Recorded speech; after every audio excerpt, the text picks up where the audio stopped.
downtown this past week, you might have been stuck in a line of traffic jam because you couldn't get through the enormous crowd of 7 to 8 people boycotting our current Pineville mayor. It's pretty wild. I've been keeping up with this. I've been reading every story, every post, every headline about it. I'm not political. I don't care one way or another.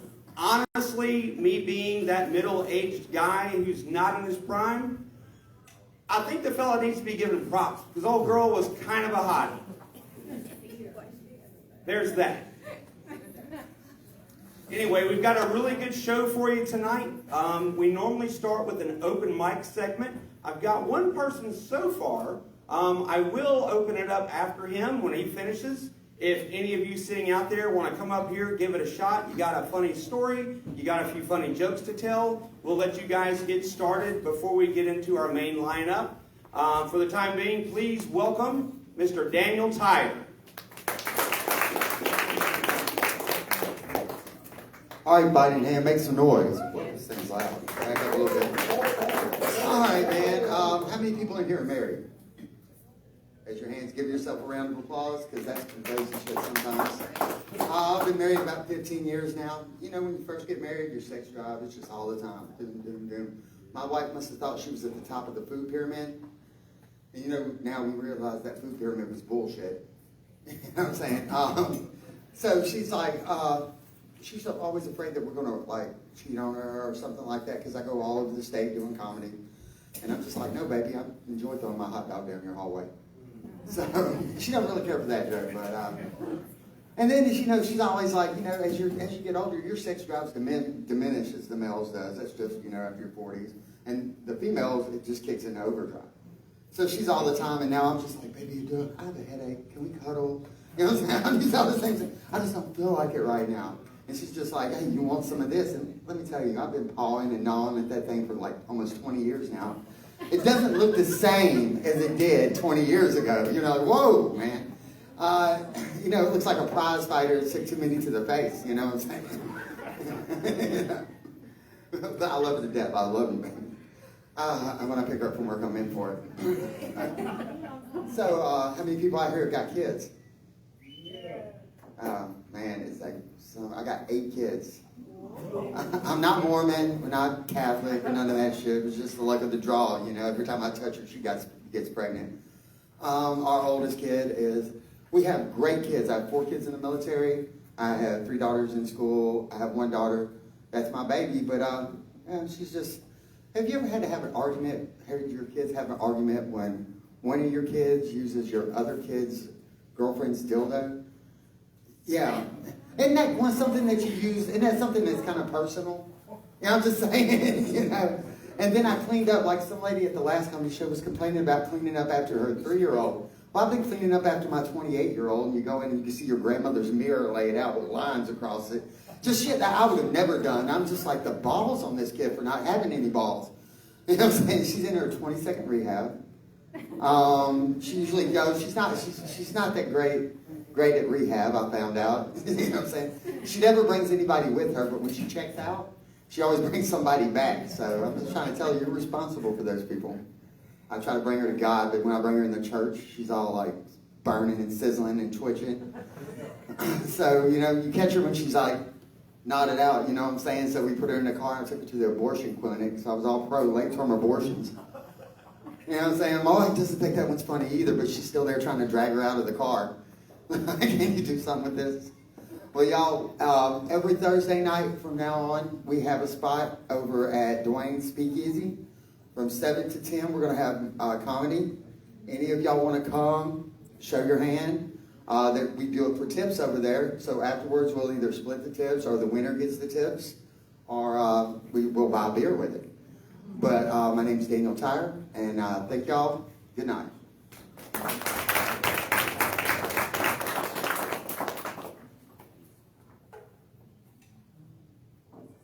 Mr. Daniel Tyre, everybody. All right, who's going to be brave enough to come on up to the microphone, make all your friends laugh, let them take pictures, let them make posts about this and talk about it for years. Anybody out there? Anybody out there? Leah. Oh, yeah? All right, guys. Well, thanks for coming out. Good night. No. Oh, wait, we got one? Okay. I'll do it. Come on up. I've never done stand-up, but I'll try. You can sit down when you get up there. Let's pretend like we don't know each other. Tell me your name. Put your hands together for Paul, everybody.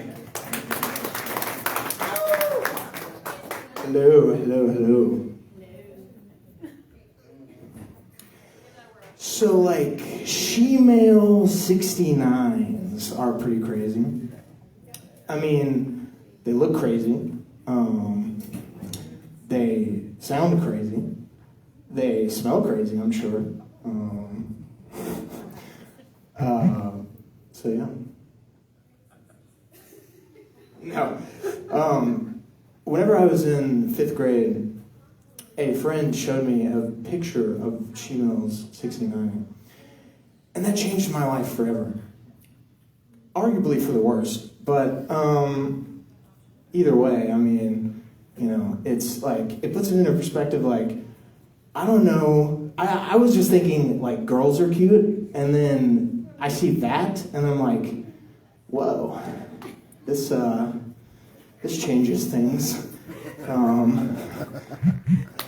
So, also, I don't know. Okay, that's all I got. Hi, man.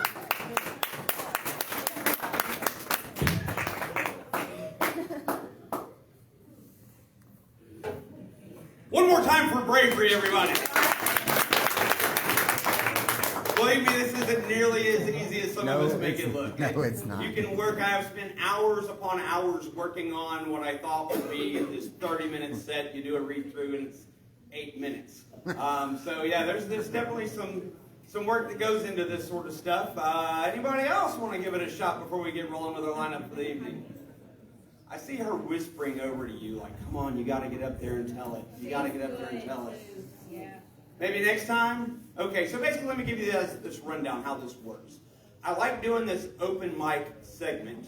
I try to advertise it as much as I can because, quite honestly, some of the best comics that we've had here that have been doing it for a couple of years with us now, it all started out with them coming up here for 1.5 to 2 minutes, get nervous, shut down, and go back to this stool at the bar next to their mom. But then they come back, they prepare, and they just kill it the next time around. So, you know, it's a work in progress, and by all means, I encourage everybody, if you know somebody, that funny person at work, that person that tells all the funny jokes or has the wildest stories on Monday morning after the weekend, those are the ones that just get up here and kill. So, by all means, send them our way. We'd love to have them on. For our first booked comic of the evening, a fella who's been doing this for quite a while now, actually. He's one of my personal favorites. I always give this disclaimer. Remember, you're at a comedy show. Comedy is subjective, meaning what you might find funny, somebody else might not. But it's okay. It's all for fun. Feel free to laugh. Please welcome Mr. Ben Parpar. Yeah.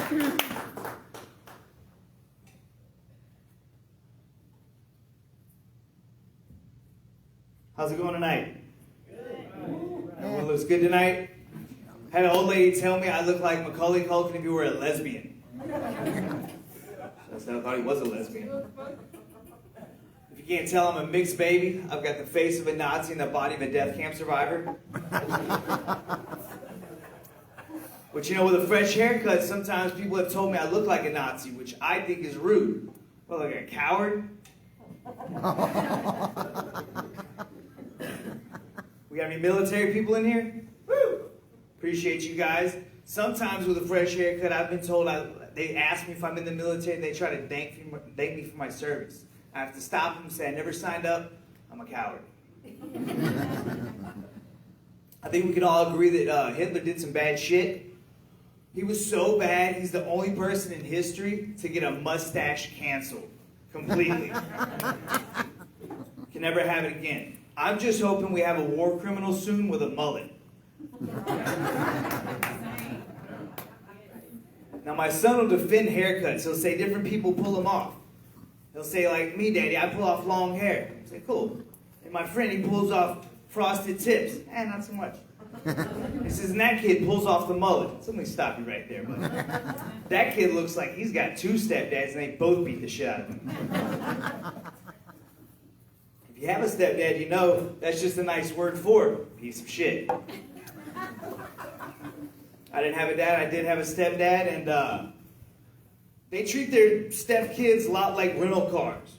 They don't want to wreck it, but they got the insurance for a reason. They discipline different than moms. Moms, by the time they're ready to spank you or whatever, they're just emotional, reaching for anything. Extension cords or rulers, screaming at you, everything but your real name. Stepdads are more calculated. Like serial killers. They'll pick something up, feel the weight of it, give it a test swing like they're a baseball player. It's fucking scary. You know, I could be mad at the way my stepdad treated me, but I think he helped me build a sense of humor. I'll give you an example. He used to, if we left the light on, he'd make us stand in front of the light switch for hours and apologize to it. We'd have to turn it on, I'm sorry for leaving you on, and then turn it off. Over and over and over again. And after a few hours, he'd come and he'd say, hey, did you learn your lesson yet? I'd say, I don't know, it hadn't forgiven me yet. Fair enough. Another thing he'd do if we didn't clean our room quick enough, he'd make us lay all our toys out on the bed and sleep on them. Which I thought was silly, because, I mean, kids are like feral animals. We would just burrow down to the mattress and pass out. I remember sleeping in my vomit as a kid like an alcoholic. Toys weren't going to bother me. Another thing he'd do is, if he couldn't find his paddle, he'd make you bend over, he would just kick me in the ass. And I remember the first time he did that thinking, man, I thought you were supposed to kick the dog. So I saw him kick the dog, he was just practicing on me. He punted that fucker. You know, I am a dad, but he inspired me. I kind of want to be a stepdad so that I don't feel bad about beating my own kids.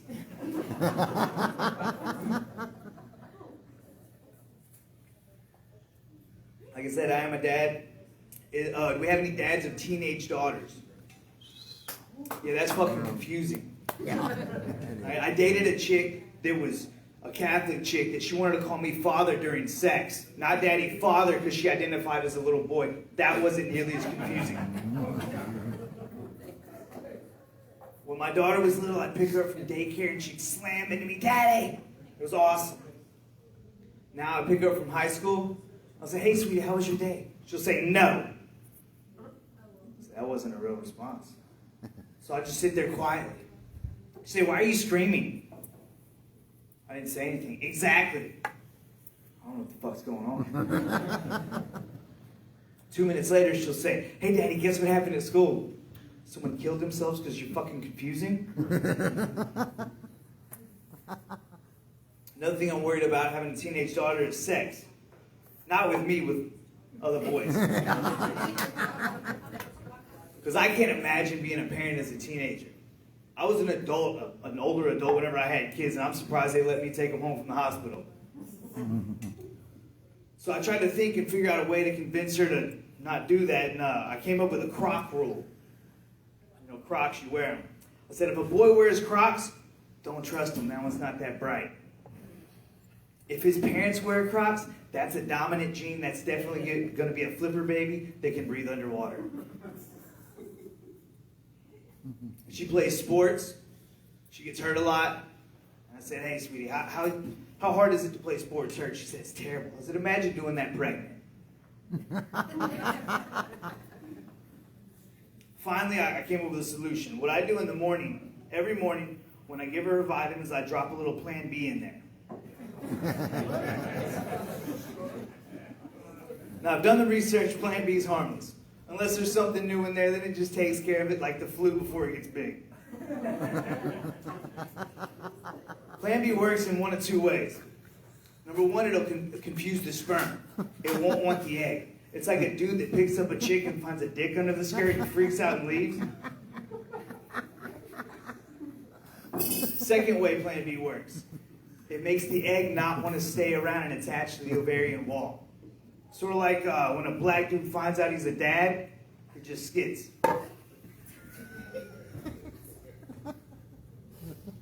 Another thing I'm worried about having a teenage daughter is body dysmorphia, specifically anorexia. And if you didn't know, that's the leading cause of suicide for people with psychiatric disorders. But luckily, there's a cure. People that have had childhood sexual abuse, that's the leading cause of overeating as an adult. So we can thank priests for curing anorexia, at least in boys.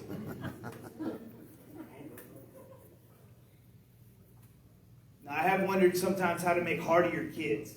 And I'm thinking that maybe we could put Plan B in prenatal vitamins. You know, if they make it through that, they're going to be little Spartans. Those flipper babies aren't going to make it through that vaccine. Now, I'm not a monster. I say we try it first in a third world country where no one will notice, like Alabama. Speaking of Alabama, I met a woman in Alabama so racist she banged black dudes just to get the abortion. Now, I don't know if I'm for abortion, but I am for small business. So if I had an abortion clinic, I certainly wouldn't call it that. I call it a weight management center. We'd even have a play area for the kids you had before you knew we were open. And on the way out, they get a little souvenir, a computer-generated image of what their brother would have looked like. My name's Ben Parpot. I appreciate you guys. Yeah.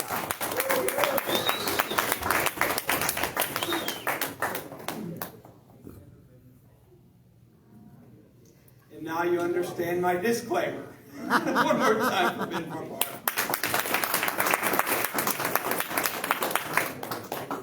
Ben, get with security to walk you out when you get ready to leave later.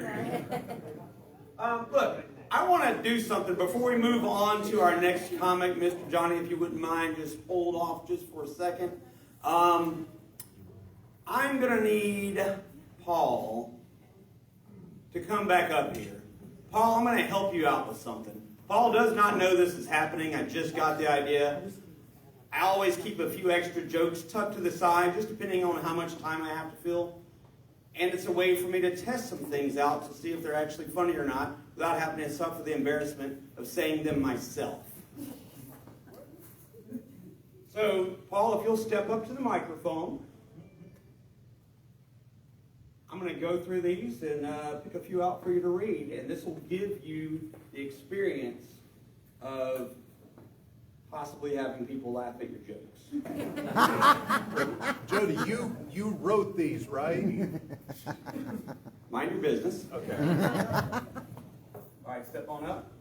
You just read it like they're your own words. Do I use like my own cadence? Yes. That sound like Jody. I asked my proctologist to check my hearing. He told me my ass is deaf. The kid might have a chance here. Okay. Let's see what else he's got up his sleeve. On CNN, you can watch Anderson Cooper 360. In my dreams, I watch Anderson Cooper 69. So far, so good. You might have a shot at this. Let's see what we got here. Give it a whirl.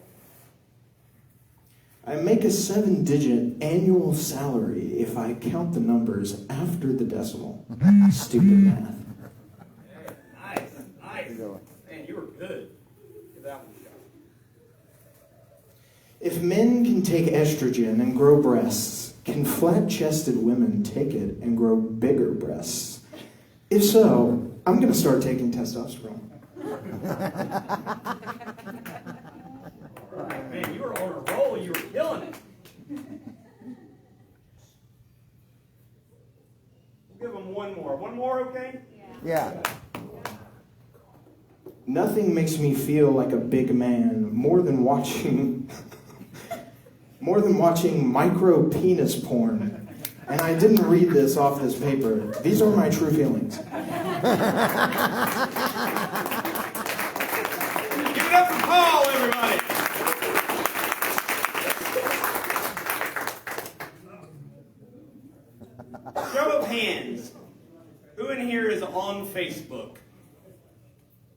Most everybody. Okay.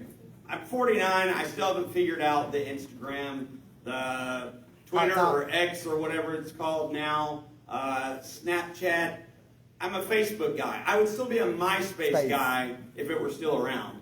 Anyway, if you go on there, if you happen to follow Fighting Hand Brewing Company's page, you'll occasionally see where they share a little comedy page called Central Louisiana Ultra Comics. You can't miss it. CLUC and a picture of a big squeaky rubber chicken. If you guys look that up, you can stay up to date on shows, different events, if we're doing open mics elsewhere in the area, and kind of keep up with us that way. Up next, we have Mr. Johnny Rage. Please put your hands together.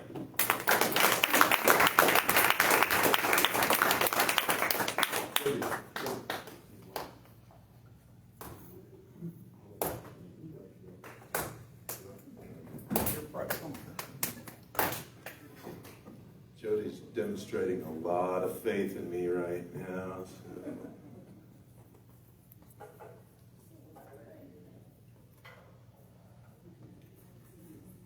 So how's everybody doing so far?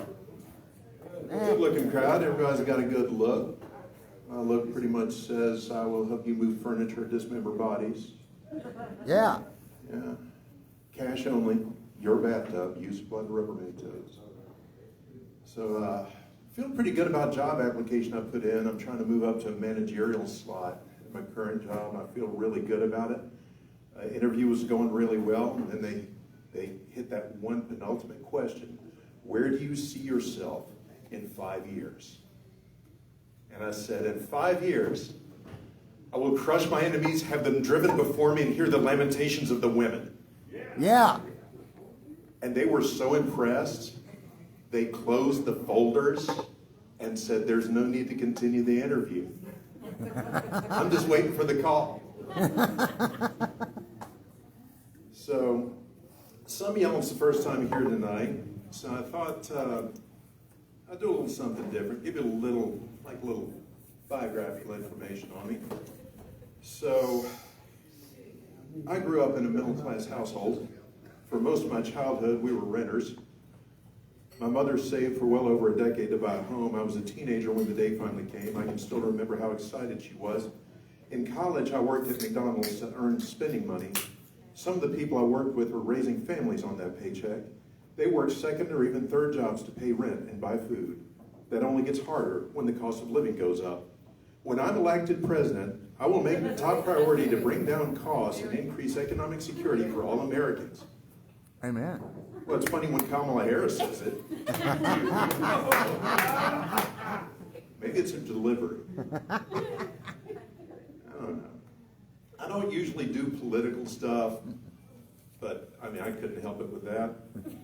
But at the same time, I want y'all to know, I recognize the stupidity on both sides, because it doesn't matter who you are for. You have to concede Donald Trump is an egomaniac. Okay, it doesn't matter. It doesn't matter if you believe he is the greatest president ever. Some people do. Some people will take exception to that. But you have to accept he is an egomaniac. I'm still waiting for that one time he gets on the mic and just starts going off on a tangent like he usually does, and then start throwing out something like, yes, I had a poo this morning. Biggest poo ever. No president before me has ever had a poo this big. Tried to take a picture of it. Had used panoramic. My doctors told me it wouldn't be possible. I did it. So, and it's all just scary. And it's the perfect time of year for that right now with Halloween, because it's scary shit going on right now. I remember when I was a kid, I was a scaredy cat. Vampires, werewolves, witches, anything like that. I was absolutely terrified. I'm the exact opposite now. I'm a horror hound. I will watch all kinds of horror movies and everything and not be fazed. But back then, I was absolutely terrified very easily. But I had the solution, because I had Charlie Brown and Snoopy bed sheets. I could get into bed and pull that sheet up around my shoulder and tuck it up under my chin, and I was impervious to vampires, werewolves, witches, knife-wielding psychos, axe blades. I mean, those things are better than Kevlar. I think the military has been wasting money. We should just get everybody the Charlie Brown bed sheets, and we will be invulnerable. But then you grow up. Vampires and werewolves and all that kind of stuff doesn't scare me so much. There's other things to be scared about, like psycho women. Yeah, because psycho women are really, really scary. Psycho women know things. They know that tires cost money. They know that they can make groundless legal claims. Like, he raped me. We met in the break room at work and I poured you coffee. Yeah, but it was the way you poured the coffee. And it doesn't matter, that first allegation, it doesn't matter if you're proven innocent. The allegation sticks. Yeah, you remember that guy? Yeah, he's the one. He's the one that poured the coffee. Yeah. He's real sicko. But, then there are the other things. Like death. This time of year, the cycle of life, things are dying and you clear out the garden and grass starts dying, the leaves start falling. And you start thinking of all the different ways that you can shuffle on. I mean, car wrecks, pretty basic stuff, but then you've got the rainbow of cancers. Lung cancer, brain cancer, throat cancer, stomach cancer, bowel cancer, dick cancer, breast cancer, ass cancer. I have never seen my ass. I've never looked, but I've never seen it.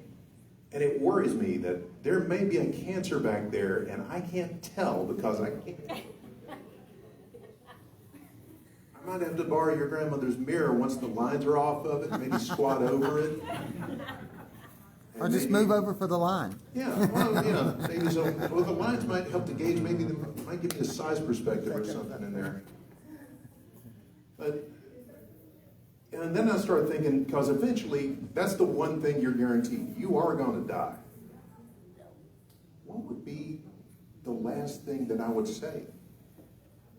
I would love to be able to say something cool, like something that's going to wind up in a book or something and go down throughout history. But I know I'm probably going to wind up saying something stupid like, I want a quarter pounder.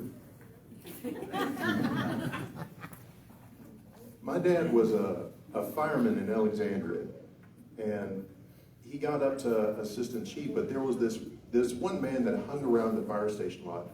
He was the son of another fireman, and this man was mentally retarded. I've spoken about my use of that term. If you take offense, I'm not going to belabor the point, but if you take offense to me using that term, after the show, we will meet and have a civil discussion with beer and smokes, and we'll just come to an understanding. Anyway, but I'm not going to belabor the point as to why I still use that word. So anyway, sometimes this guy would kind of run afoul of some of the other firefighters. They'd have a little squabble or they'd pick at him or something like that.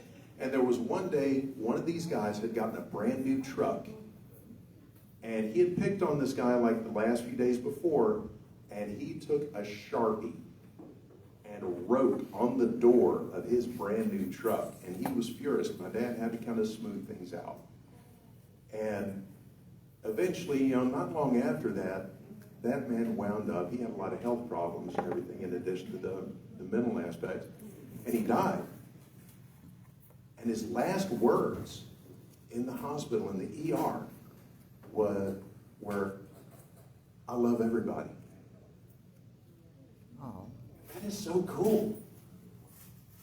That's like, that's like one of the keystones of faith. And I would like to say that I would want to use that, but I don't like to lie. I will lie for a laugh or anything, but something serious, I try not to. But I still remember my first year of nursing. I had this one patient. He was on the way out. He was Reginald. You can't, not Reggie, not Reg, Reginald. And you have to move your head like that when you say that. because they were in the Garden District, a lot of old money. Reginald and his wife, Wilhelmina, and their children. I'm not going to go through all of that head movement. I'll get whiplash. So he was on the way out, and I'm standing in the room, and I'm kind of watching him. There's nothing more that I can do, but I'm trying to talk to her, and it's kind of like you shift your focus from treating the patient to treating the family.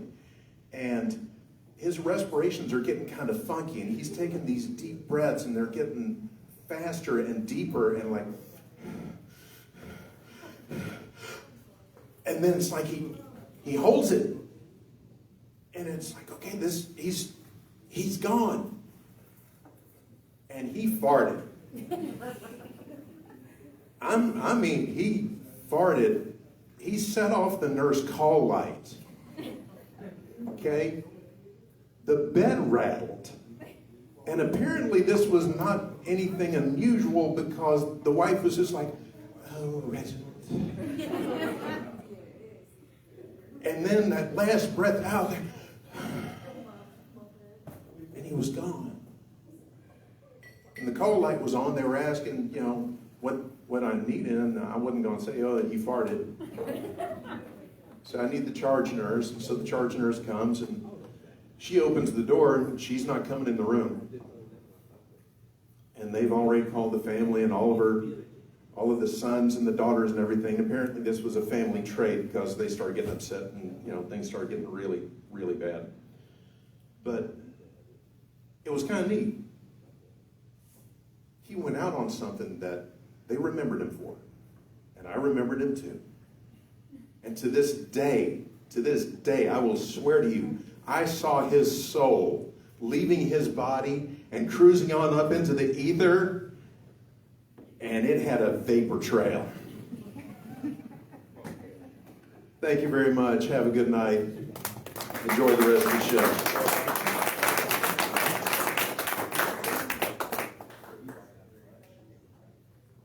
One more time for Mr. Johnny Rage.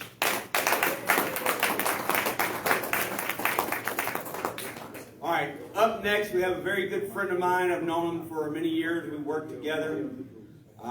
Professionally in the world, he is known as Mr. Charles Denson III. Locally, please welcome Mr. Chuck D.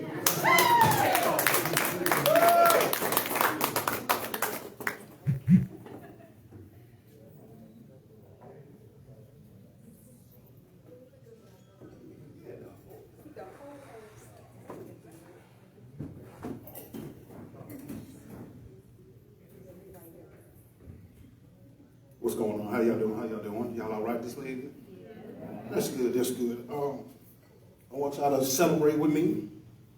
47, I got excited today. Got a package from the VA, 2 new knee braces. It came in today. I'm so happy about that. That's what I'm saying. Celebrate, man. That's a good thing. I can walk now. So how many of y'all been here before? Yeah, I know y'all have, but so I told y'all about I have a nephew that is special needs. Found him a coach so he can be in the Special Olympics. Well, I didn't find him one. His mother found him a coach. I don't trust the coach though, because he's a little special too. So I just figured, hear me out. If a guy on a short bus made it to the Special Olympics, he could coach somebody to the Special Olympics that rides the short bus. But everybody in my family thinks I'm a bad guy. They ain't talked to me in about 2 years now, but I don't care. Got a call from my daughter today. He was talking about daughters. This the one that's real sketchy. And how many fathers out there? How many fathers of young adults? Am I the only one? Okay, I see you back there. You got a young adult daughter? Yeah, my little girl, she out there. She out there. Make sure my phone off. I don't want to blindly call her while I'm talking about it, But This is what were we in, 9th month, 10th month? She has had 6 boyfriends this year and has tried to introduce all of them to me. Yeah, if we was younger, it's okay. You and me are thinking the same thing. I see it in your face. If we were younger and she wasn't mine, Ho would be floating around in the world, but I can't call my own daughter that. I understand, I do. But I can say this. I tell people, fathers gotta understand, you gotta watch what you do around your daughter. My daughter told me, she was like, Dad, you know, I gotta get it how I get it. Where you hear that from? Well, you know, you and Uncle Corey were talking about it. And, no, that's not what we were talking about. We was talking about getting bills paid, getting these, back to the knee brace, these knees lubricated. Do you know how much Icy Hot and Biofreeze costs? And I'm paying for abortions? No, that is not good. You're taking my knee money. But I don't say none of this to her because I'm still her father. I love her. Don't like her, but I love her. And as any parent knows, you're gonna love your kids throughout their life, but you ain't gonna like them at all. So all you fathers with them young kids that y'all got, like them now. Like them now. But you ain't gonna like her later. She gonna Cash App, Instagram, they know your PIN number and all that. It's just certain things now that I think of as a parent and, you know, getting older and bigger. Because I'm growing. I hope I don't offend nobody, but I'm really just talking about me. I realize that I'm fat because lately, every time I get a good meal, I'm doing this. Yeah. I'm back. I don't know if I'm supposed to be doing that, but something about chicken wings and enchiladas, burritos, and anything on the Sonic menu, it just, yeah. And you would really think, I turned my car into the club over meals. So I realized I don't think I'm supposed to. And he don't like me calling him this, but fuck him. He told me he ain't saw Matthews today, so fuck him. I realized I'm not good with, you know, he might try to make me do a PT test, but I don't get excited about exercise no more. I mean, I get excited about other people exercising because I want you to strive to be the best you. The best me is going to the dollar menu and going to get a spicy McChicken, extra pickles and mayonnaise. But that's me. I think about fat stuff. People watch porn. I watch cooking shows. People watch the news. I watch cooking shows. I'm realizing that fat back activity is in my life and in my future. Before I came here, I did the little thing. Y'all know the armrest thing that women, I know y'all take it seriously. If we're in the grocery store, Walmart and all that, we're playing with the machine, the little heart rate machine. My stuff was 148 over 108. And I thought about that. And I was like, striving to be the best. And somebody said, no, that's not good. I was like, it is, because that's before the food, not after. I ain't even thought about what I'm going to eat tonight. And I just be like, man, I don't know what it is about food. Between food and the medicine aisle, I get very much excited. And I'm just like, yes, we're here. So I heard being talking about being a stepfather. I'm a stepfather to 2. It's going real. I have 3 good daughters of my own.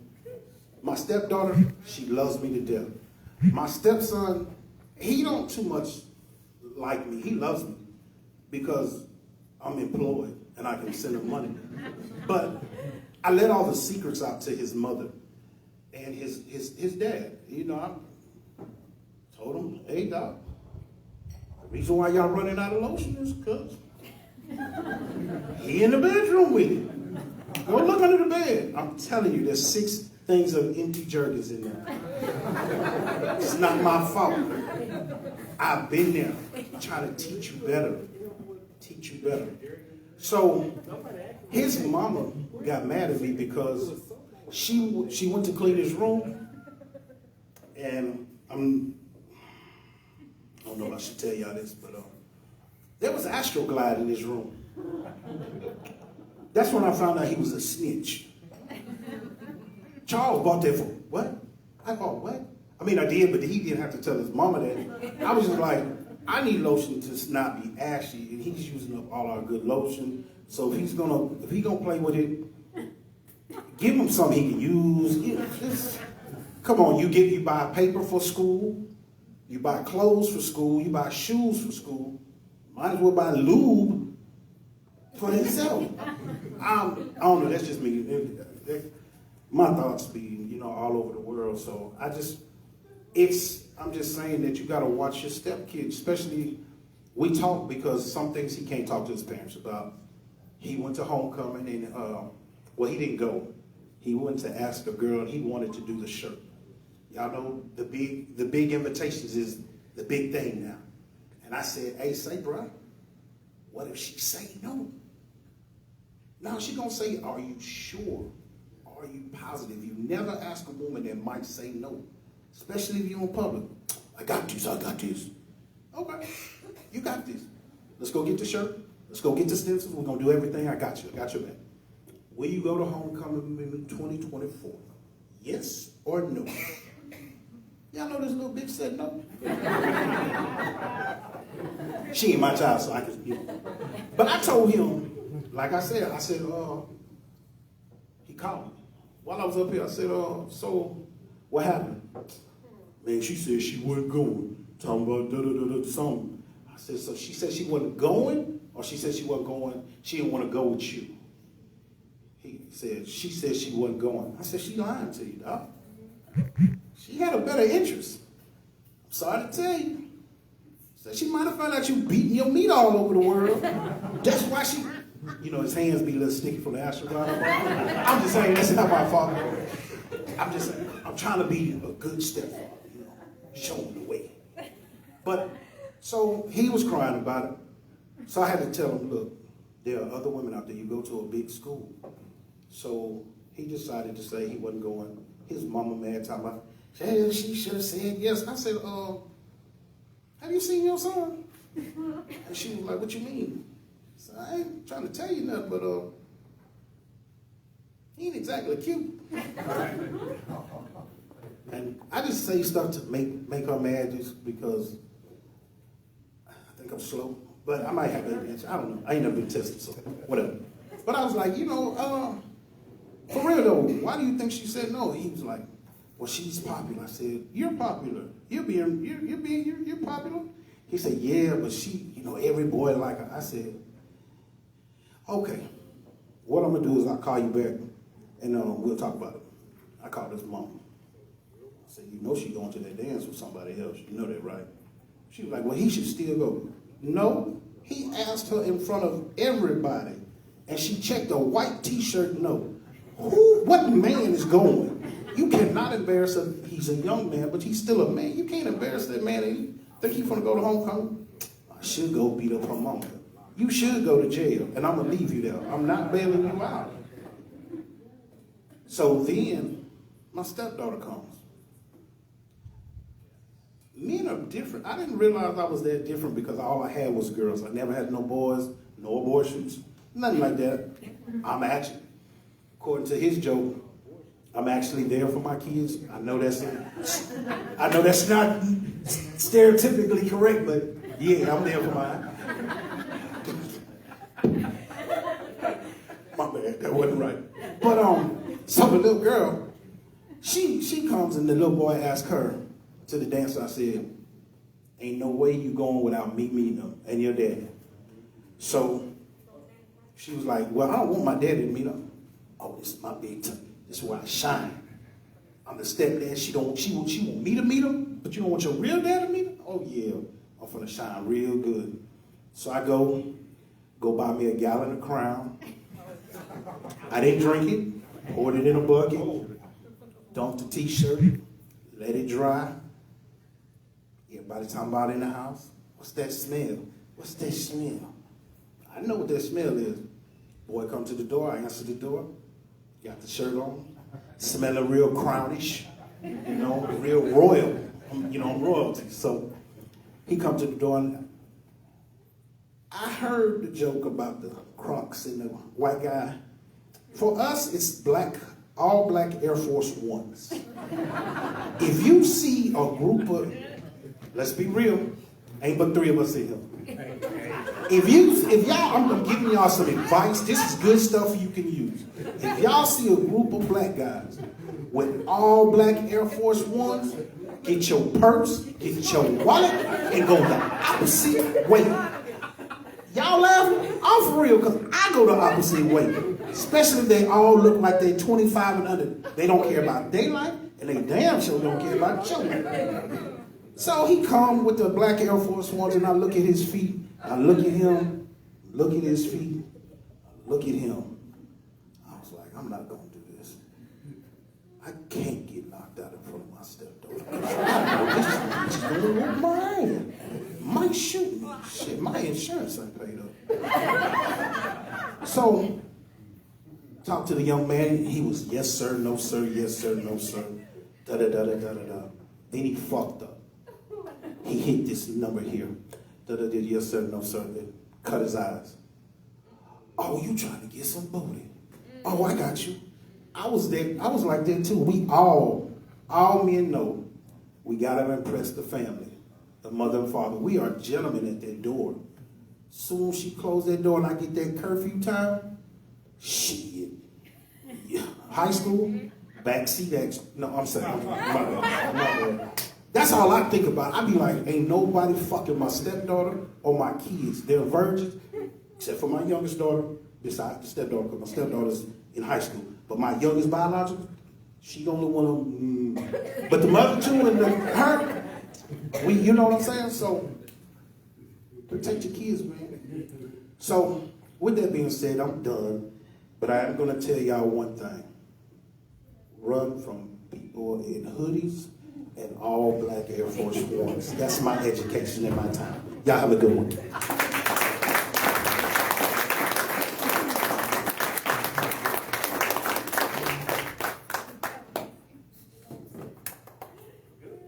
Yeah, I'm good. A few months back, he and I, work-related trip, 17-hour drive to South Carolina. Charleston. Been there. 17 hours back. It was on that drive and me laughing just as hard as I was over there for 17 hours and jaws hurting. I'm like, man, you gotta come give this a shot. And he's been killing it every month for us. One more round of applause for Chuck D.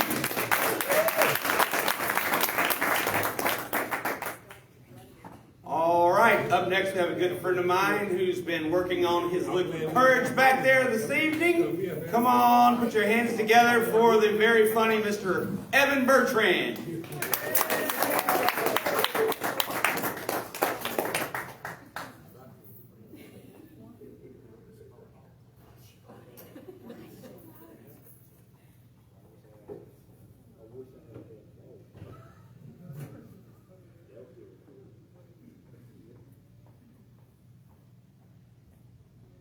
Un momento, por favor.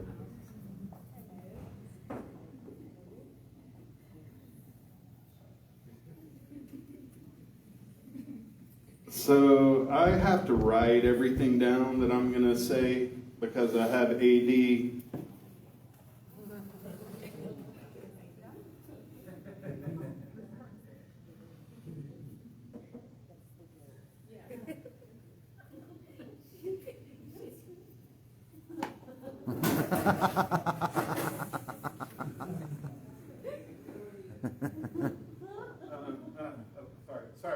Sorry.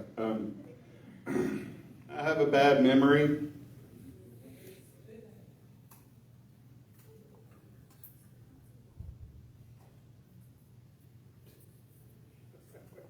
I smoke a lot of weed.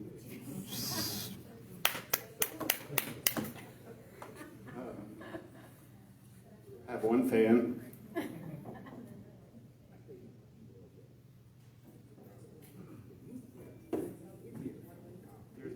There's something missing here. It's on the other side.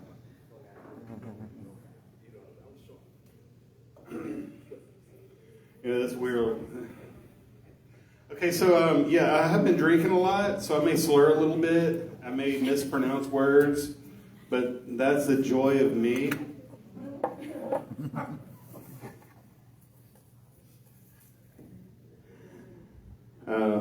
It was kind of fucked up when we got here tonight. I opened my door after we parked, and I found a butt plug right there in the parking lot. I was just like, damn, some asshole dropped that.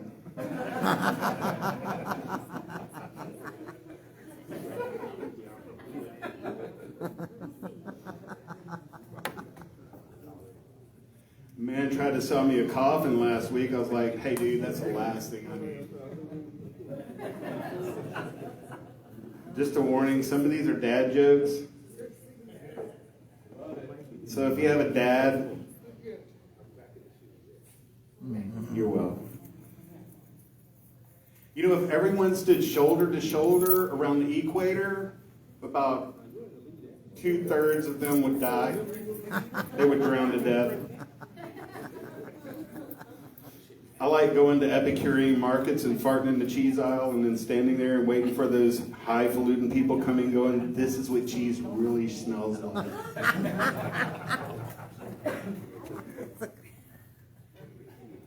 I got so hot. This past summer was hot. I mean, it was fucking hot. And one day I was like, man, I'm no chef, but boy, are these titties fucking sweating.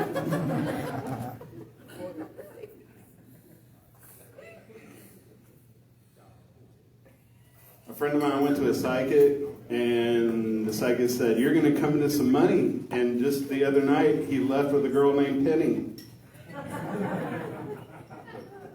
I had another friend that actually came into money, and I was like, that's kind of weird because I use a sock or a towel.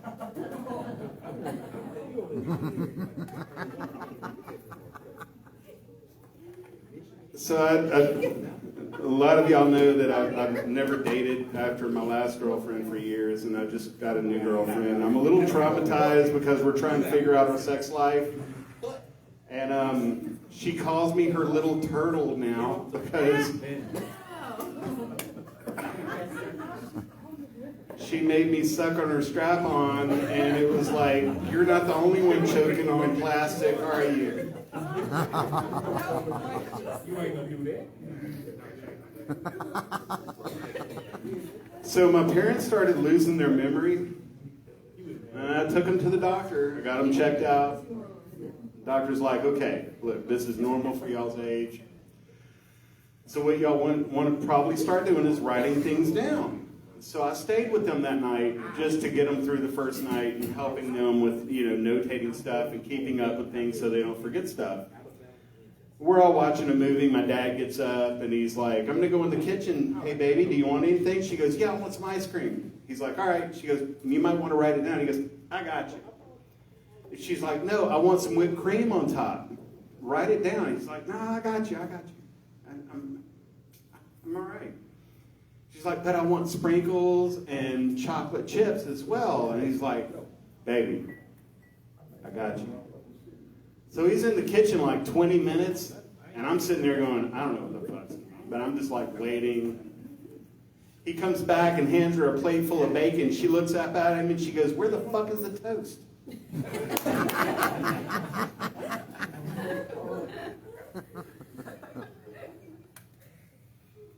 This man, I don't know if y'all are from Grant Parish, you might not get this. Sorry for about y'all, but hey, I grew up in a trailer too.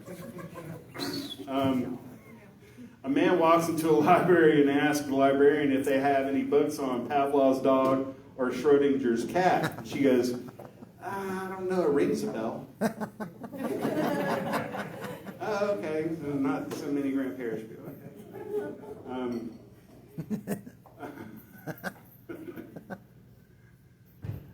What do you call a black archaeologist? An archaeologist, you fucking racist. Or my digga. What do you call a black astronaut? A fucking astronaut, you racist.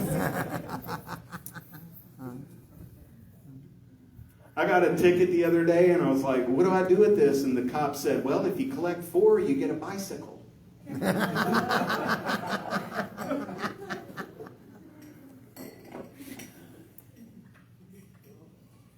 was about 10 years ago when my buddy came out of the room and said, it's a boy.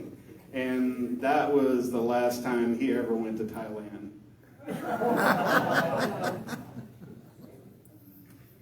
The other day I looked at the guy sitting next to me and was like, this is the hardest escape room I've ever been in. He was like, Evan, we're at work.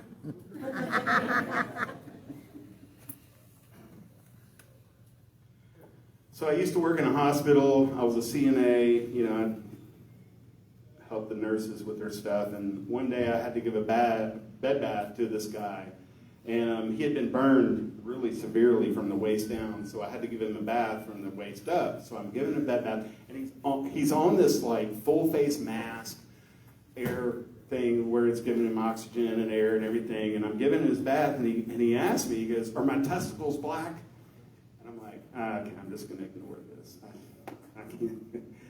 And so I get back into, you know, bathing his upper body, you know, and he's like, sir, are my testicles black? And I'm like, all right, I'm just not going to do this. And eventually he's like, man, please help me. Are my testicles black? So I ripped the sheet back. I took his dick in my hands. I lifted his balls up. I looked at him and everything. I was like, no, sir, everything looks fine. He goes, are my test results back?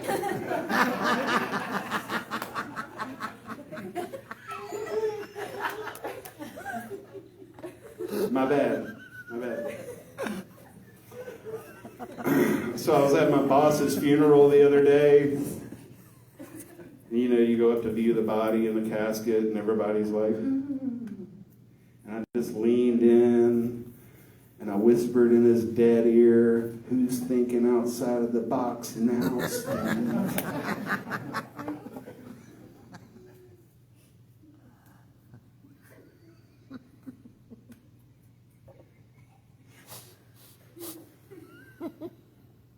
You know, in genealogy, it's not the size of the family tree that matters, it's the quality of the nuts.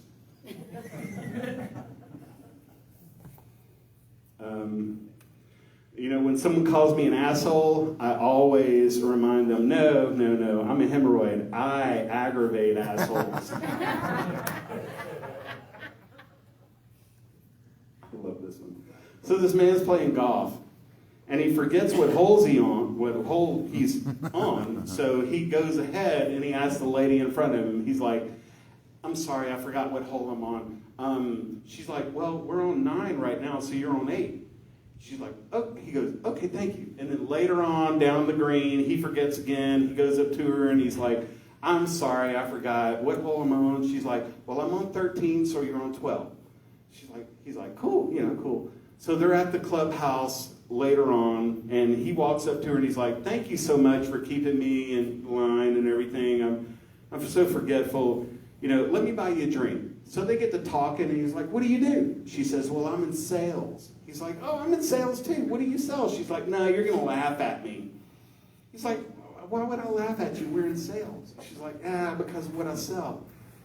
And he was like, no, come on, what do you do? She said, well, I sell tampons. He cracks up laughing. And she's like, see, I told you. He's like, no, you don't understand. I sell suppositories. I'm still 1 hole behind you. Doing good so far? Keep going with these.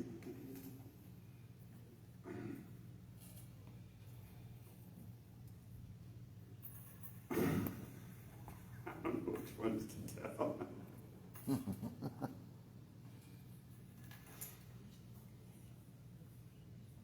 So this farmer, I'm going to go ahead.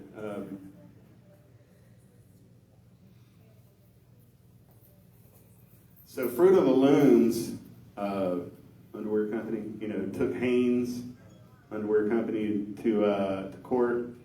It was a briefcase.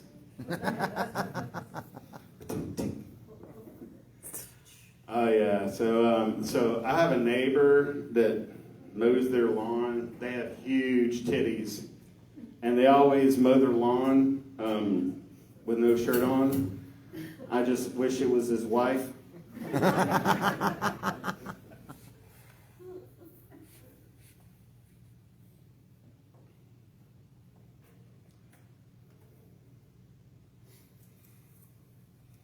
So I think of weird shit like, if we had a morning after pill for men, it would come in barbecue, ranch, and some other flavors. Okay, that's a Grant Parrish joke.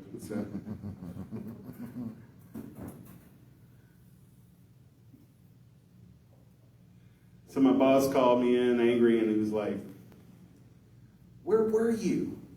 You weren't here." I said, "Well, my pronouns are who and where."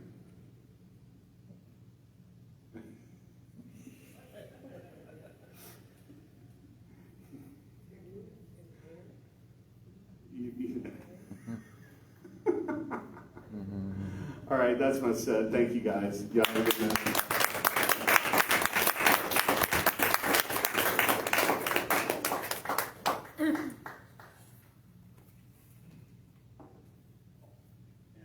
Have some fire starter for you. Next time. Give it up for Mr. Evan Bertrand, everybody.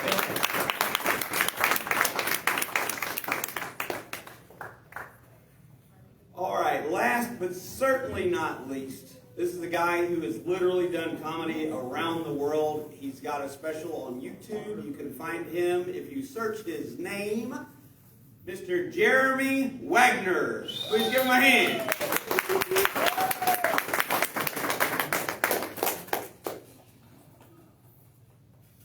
Fine, I don't want any dams from you anyway. This is the first time I've been shunned by paint. Great. Evan mentioned he had ADHD. I just have the big D. Dementia. It runs in my family. Johnny, I'll let you borrow my hand mirror after the show tonight. Thank you, bro. It's like got an angle so you can see. So I want to start with an apology, guys. I apologize if you guys came all this way to hear jokes by Jason Statham. My name's Jeremy. And they say the name Jeremy throughout history was given to people with big brains and or big penises. You guys know how smart I am. So I had to write my stuff down too. Thanks, Ed. So you guys could have been anywhere tonight. So you're here. I appreciate you being here. You could have been like out killing alligators or something. That's what people in America think we do in Louisiana. You could have been like at home babysitting your kids. Boo on that. You could have been at home having sex. Never mind. Wrong audience. None of us could have been out having sex. They say that there's like 300 million people having sex right now. It'd be weird if it was an odd number. But again, it's not us, so fuck them, I guess. So I used to live in Vietnam, and like New Year's resolutions in Vietnam were easy. I mean, except for quitting smoking, because like cigarettes are $1 a pack, so it's kind of hard. I haven't quit smoking. But like they have the regular New Year, and then like 2 months later they have the Lunar New Year. And then if you go over to Thailand, they have another New Year. So you could just move around and fail at your resolution in multiple countries. I try to quit smoking, you know? Like, I tried to quit smoking recently because, like, this lady, she's blah, blah, blah, blah. Like, quit smoking. That's what she told me. Like, lady, we're in the smoking section. Outside. in the center of a Walmart parking lot. I think I could smoke here. But she said secondhand smoke kills like millions of people a year. Like, think about me, lady. I firsthand smoke.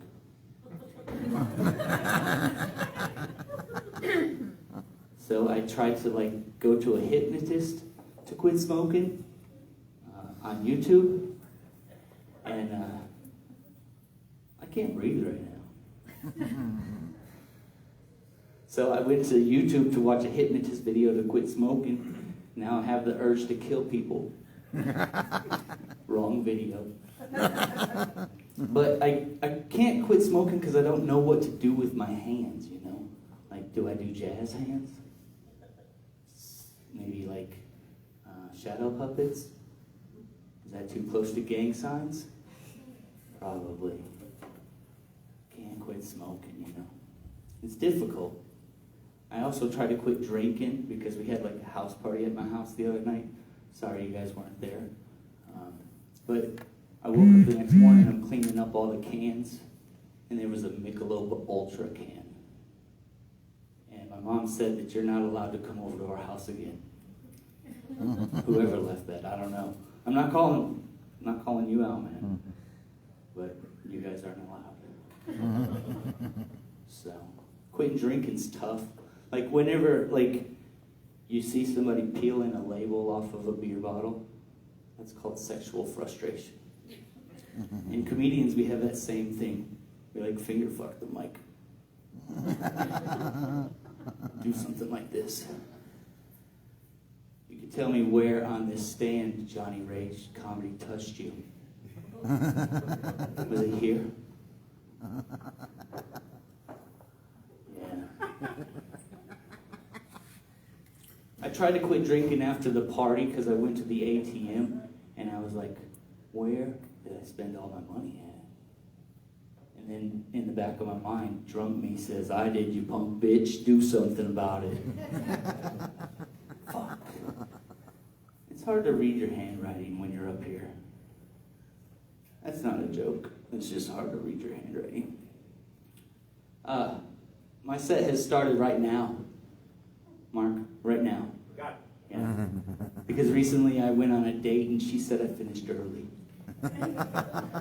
So I gotta like point out when I start. Girl, I started practicing for this date hours before you pulled into my mom's driveway. Had to get a ride. Yeah. Yeah, probably should have started with this. It's gonna be a little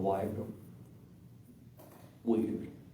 It's gonna be a little weird, guys. I misspelled that on my paper. So I want to like bring back the old school, old-fashioned like dance competitions, you know, like people dance until they drop. It's going to be like a charity thing, you know. The last one dancing gets like $500 or something. Going to call it Footloose, like the movie. And then we're going to donate the money to diabetes patients.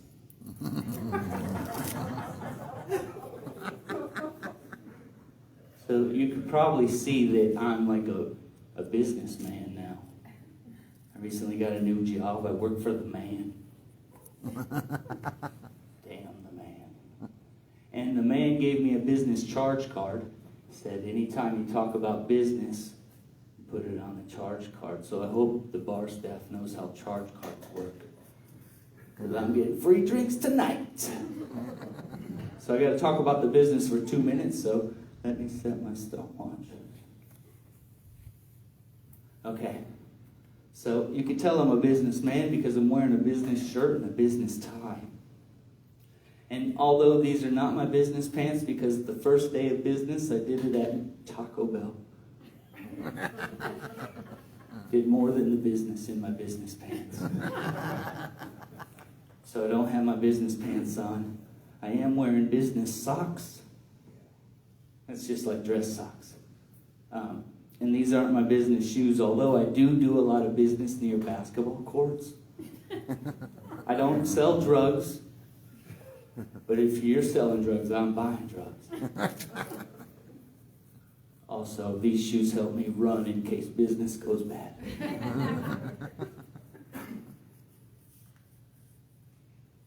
You guys are supposed to laugh until I finish drinking. So, I'm not wearing the underwear, in case somebody wants the business after I get done with the business up here. Ladies, there's a whole table of you. That means my odds are at least 1 in 6. Pretty good odds. So, yeah, these aren't my business pants, but like, who's in the business? Anybody? Wow. All right, there goes my time when I hand out business cards. Sometimes business goes fast. Sometimes it's risky business. But I'm not Tom Cruise, I'm Jeremy. Not Jason Statham, Jeremy. And yeah, sometimes it's monkey business. Sometimes it's funny business. Sometimes we don't know that we're in the business. But business is slow right now. So I just have to say business for 2 minutes, apparently. Business is good. We're over. Free drinks. Booyah. Bring a round of waters for the ladies. Hey, were you guys outside smoking? Did you guys see my dad out there? Because he said he was smoking and he never came back.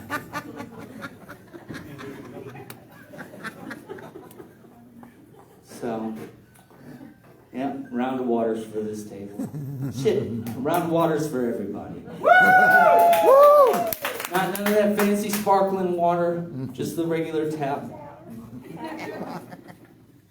So, let's give a round of applause for depression. Right? You're not supposed to clap at that. So far you guys are 0 for 2. The beer and the depression thing. But they say that like sleeping with more than one pillow is a sign of depression. I'm here to tell you guys that's not true. Because I sleep with 4 pillows. I got a pillow for my neck. It's a really nice pillow. I spent a lot of money on it. I got like a lumpy pillow for between my legs. Because I like something lumpy in my legs.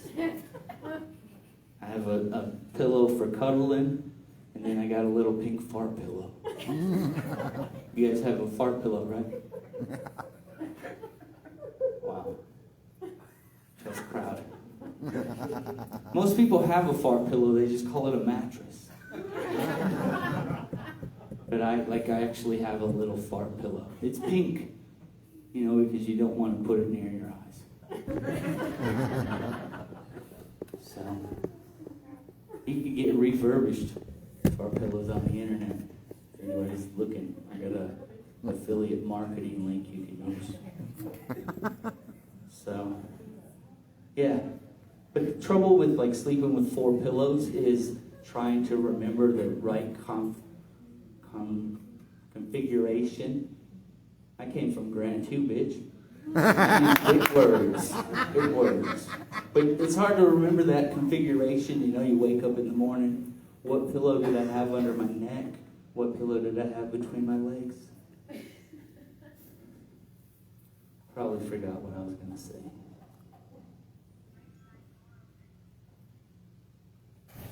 Police scanner over here.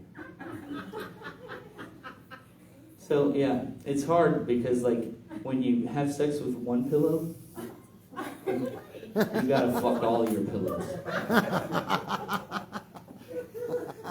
And that's difficult, like you build a bond with your pillow. It's okay. I'm in a pillogamous relationship. It's consensual for everybody. Pillogamous relationship. So it's okay. I got 10 signs that I'm white trash. So sign number 1, I have a car, I have a tractor, and I have a boat. All broken down in my front yard. I live out in Grand Parish, so number 2's the dump. Get it? The dump. Because we got to take our trash to the dump.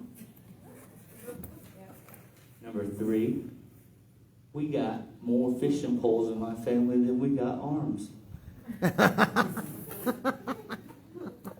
Number 4, sometimes I can smell myself.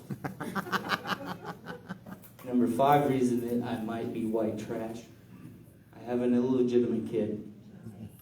And if you need to look up illegitimate, you might be white trash. Number, I don't know, but like, I look more like my cousin Scott than I look like my dad. That's another sign of being white trash. You guys might be able to identify with this next one as a junk drawer. We all got junk drawers, right? My whole fucking trailer's a junk drawer. You want a bolt? What type of bolt you want? You want a metric bolt, a standard bolt, wood bolt, metal bolt? You want like a cross, or you want a minus sign? You got all those fucking bolts. You got enough bolts to build a boat.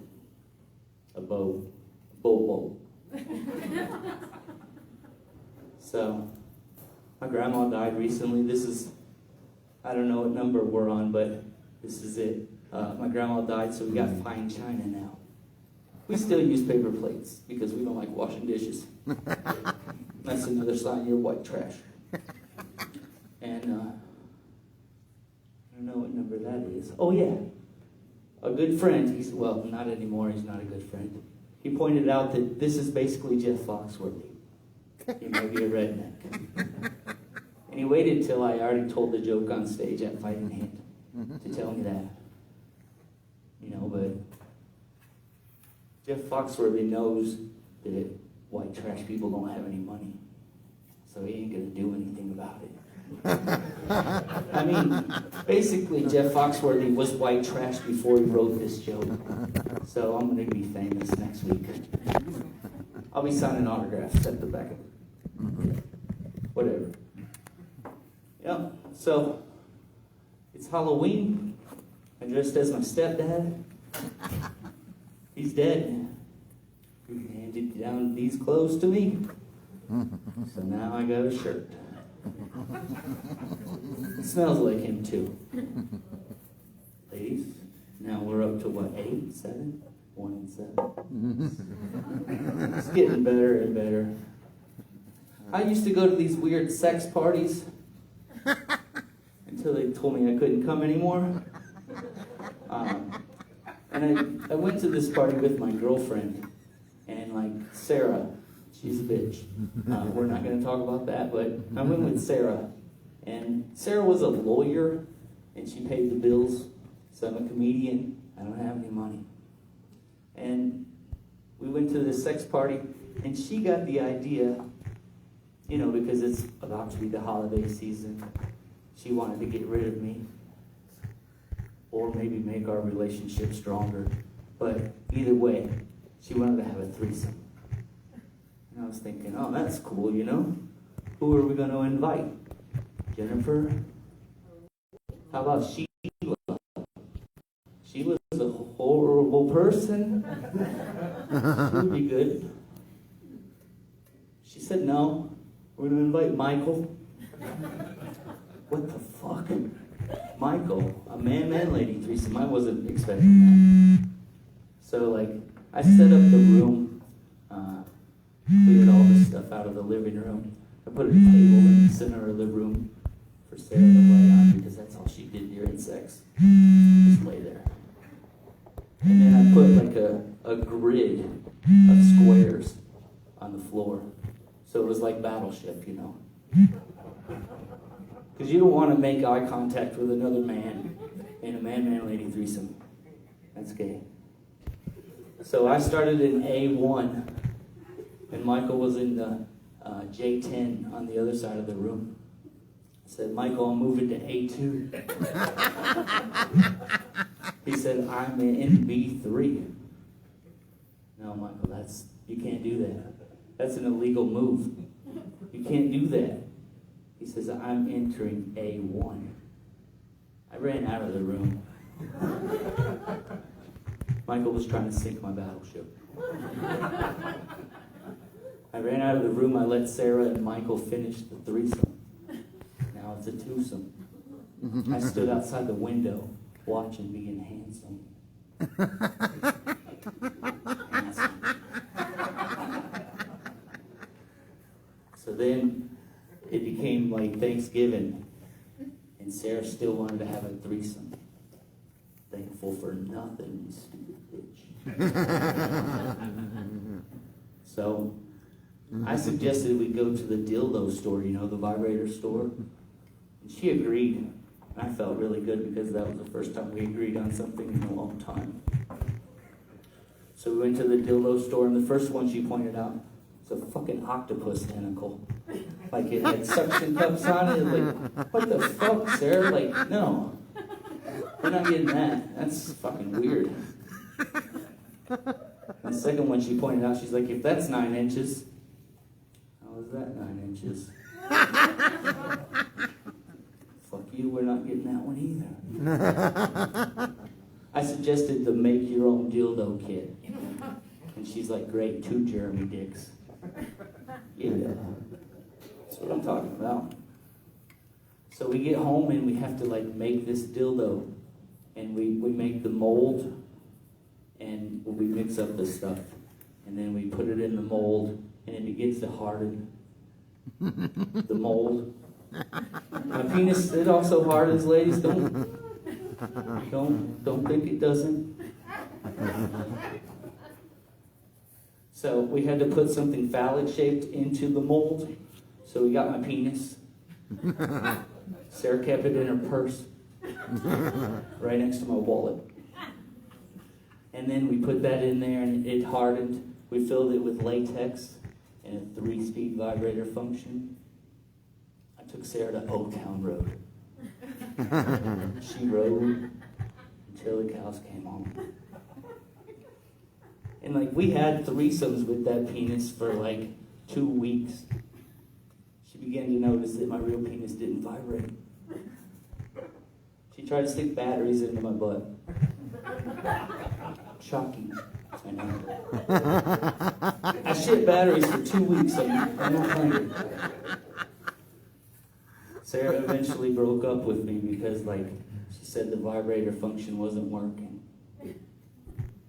She moved in with Michael. Oh, Michael just lived across the hall. He was my housemate. And I'm going through all the stuff that Sarah left behind, and I find that vibrator 3-speed function still working. I think this was Sarah's way of telling me to go fuck myself. I did. Just like Maggie, do it. Plus, most people never get to touch a Jeremy penis. Here I am, I've touched 2 Jeremy penises. I'm lucky. Yeah, sort of. I got bifocals on, I can't read shit. So, I fucked myself.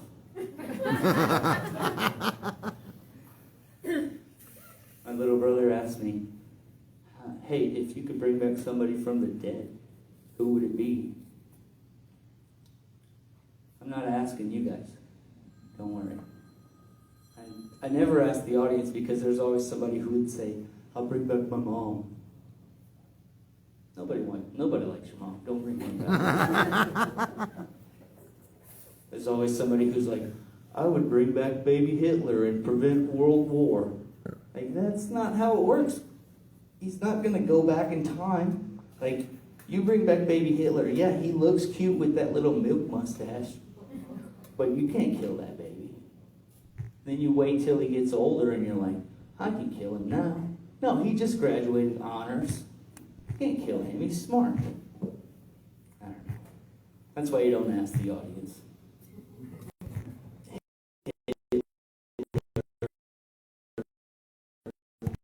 Mom, not good to bring those back. Maybe it would be like Trump now, That's That's what somebody says. I'm not trying to get political. I'm not asking you guys to shit in one hand and shit in the other and then see which one's better. But my political stance, I'm a libertarian. Because we're getting fucked either way. Lube me up. So, if I was to bring back somebody from the dead, I was thinking Bob Marley. You guys know Bob Marley, right? Yeah. Hell yeah. We could use a revolution right now. Amen. But then, that got me thinking, you know, like, do I gotta keep Bob Marley, like, do I gotta feed a Bob Marley? What does the Bob Marley eat? Well. Toast and jamming? Is he gonna feel compelled to write a new song living in my parents' concrete basement? Concrete basement? Probably not. He smokes a lot of weed, so probably not gonna bring that guy back. I can't afford that. I'm a comedian. Sarah left me. Can't afford shit now that she's gone. So then, like, during the pandemic, I was thinking, maybe I would bring back Anne Frank, you know? She made it through something a lot worse than the pandemic without an iPad. Well, sorry. I don't mean to ruin the book for you guys. But she made it a lot farther than we did, is all I'm trying to say. Without an iPad. That's inspirational. Then I got to thinking I'd bring back Snoop Dogg, you know, because I'd really like to smoke weed with Snoop Dogg. But he's not dead. So, how do we kill Snoop Dogg? I figured if we killed him, then I could smoke weed with Snoop Dogg in hell. You know, because, like, Snoop Dogg, he smoked weed with the Bible paper. There's a video on the internet. I thought, holy smoke, Snoop Dogg, that's a great idea. But then I remember that movie, All Dogs Go to Heaven. No smoking weed with Snoop Dogg. Which is cool, you know, because my mom, she has a no-pet policy. Can't bring a dog home with me. So, I asked my friend, who are you going to bring back? He's like, I would bring back Jesus. Dude, that's not how Jesus works. I mean, Jesus could just come back on his own. I don't think he's going to come back for Terry, because Terry from Grand Parish wanted him to come back. I think if I could bring back somebody from the dead, and my friend Terry can bring back somebody from the dead, everybody can bring back somebody from the dead. And then we'd have like too many Jesuses, you know? Have to nail like 3 Jesuses to a cross. Running out of trees. 3 Jesuses. You know, like imagine Terry going to a house party out in Grand Parish, walking up with Jesus, lugging his fucking cross, ripped abs, you know, like loincloth, super ripped. Like he would be getting all the ladies. Wine, water, boom. Wetness. Moisture. Terry would be getting all kinds of pussy. I invited Terry tonight. He must be hanging out with my dad. He's not here. Jesus is not here either, so it's not like we're missing anything. I mean, we're missing my dad, but you know. You guys know that saying, you can't beat a dead horse? Anybody who believes that saying has never tenderized a dead horse.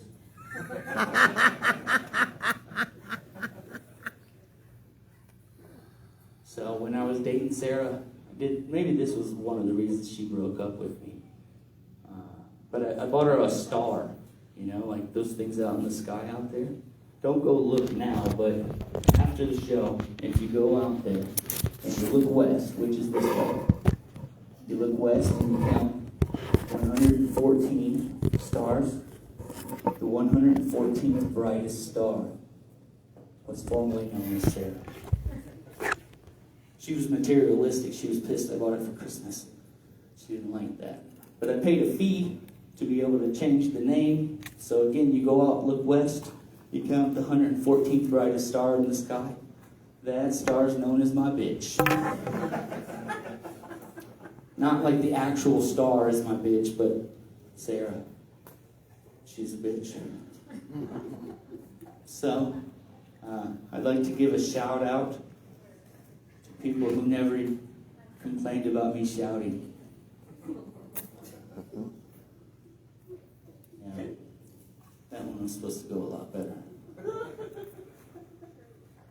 I live behind a dentist office, and I'm about 13 days away from being in the next TV show, Naked and Afraid Behind the Dentist Office. So I don't have any money. I went to Vietnam, and like when I was traveling, I'd always go to like a country and find their like, I don't know the word right now. I'm from Grand Parish. I'm also an English teacher, which makes it difficult because the kids often speak better English than me. But you go and you find like the cultural traditions in each country. You know, like I went to Italy, and in Italy they make olive oil out of olives. It's a pretty interesting thing, you know. Like I went to Vietnam. I went to a fish oil factory. Fish oil is a very popular thing in Vietnam. They like wring the oil out of the fish. Italy stomps the oil out of the olives. I'm excited about going to the baby oil factory. So, I guess that's probably all the time I got. But I'll remind you, one of the best things about being white is being on time. That's one of the things I've noticed. And to that woman who came up to me after the show the last time I was here and told me that I did a good job, I just want that lady to know that I don't do comedy to get better at comedy. I do this for therapy. So, thank you guys. My name's Jeremy.